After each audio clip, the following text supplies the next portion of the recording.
Life constantly tests us, pushes, it challenges, it throws the unexpected in our path.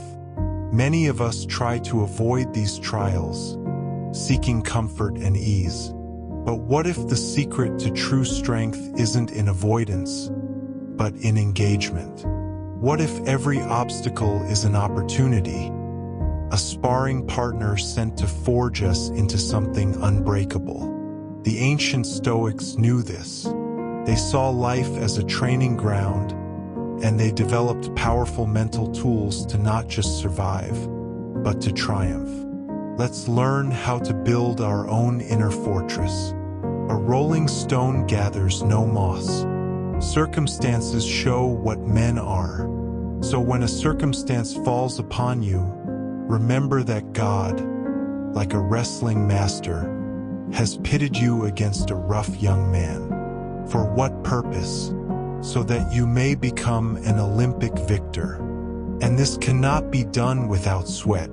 It seems to me that no one has been given a better circumstance than you have, if you are willing to use it as an athlete uses a young man. Epictetus, Discourses.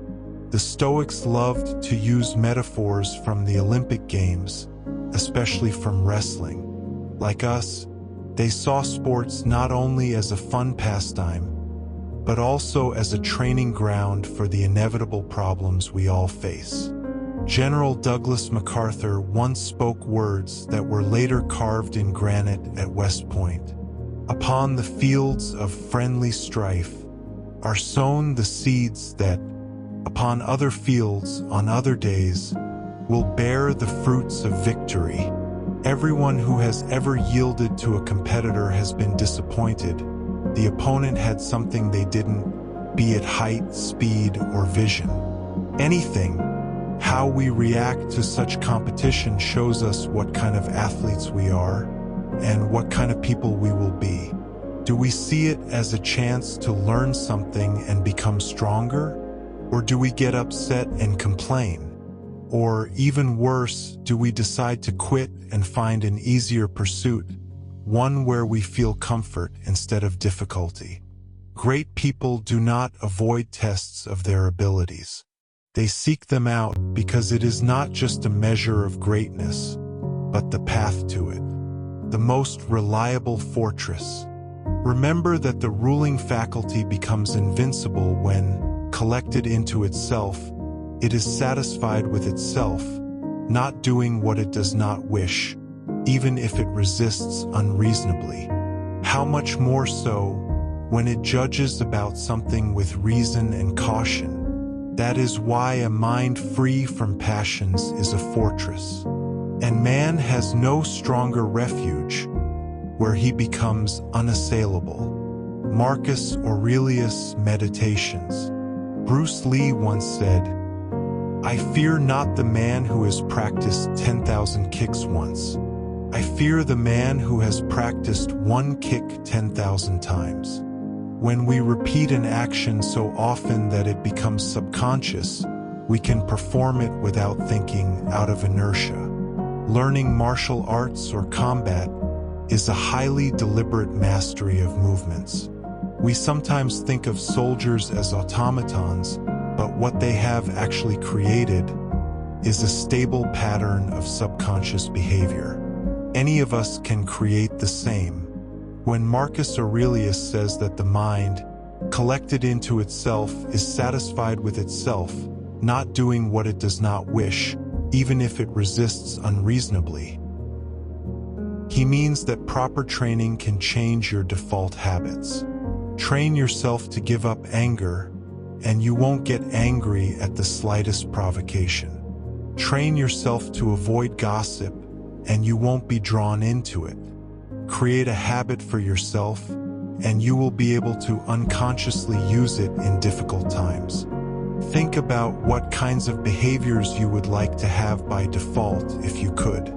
How many of them have you tried practicing only once? Try practicing them twice today. This could happen to you too.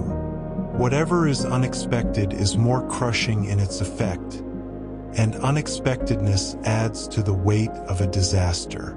This is a reason for ensuring that nothing ever takes us by surprise.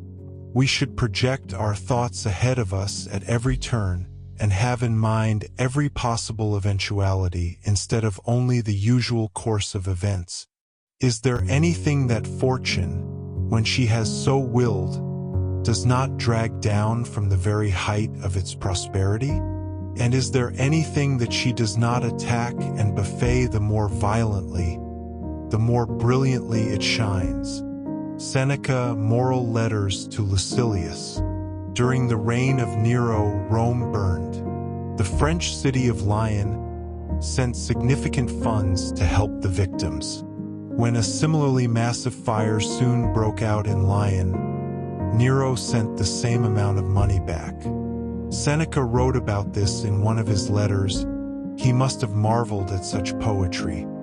One city helps another, then falls into the same trouble, and the debt is repaid. How often does this happen to us? We tell each other not to be sad when we part, and then we are surprised when relationships end. We must prepare our minds for the possibility of sudden changes in fortune. The next time you make a donation, think not only that you are doing good, but also that you may have to ask for help yourself. As far as we know, Seneca truly lived by these words. About a year after writing that letter, he was falsely accused of conspiring against Nero. The result? He was forced to commit suicide. According to the historian Tacitus's description of the scene, Seneca's closest friends wept and protested the sentence. Seneca asked them, "Where were the precepts of wisdom? Where was the resilience to disasters developed through so many years of reflection? For who was not aware of Nero's cruelty?" The philosopher knew this could happen to him, and he was ready for it. Conclusion: this isn't just philosophy. It's a blueprint for resilience. It teaches us to welcome challenges, to train our minds like a warrior, and to face the inevitable with courage and foresight. The path to an unbreakable spirit is built one day, one decision at a time. If you're ready to continue this training and build your own fortress of calm and strength, subscribe to the channel. The real work has just begun.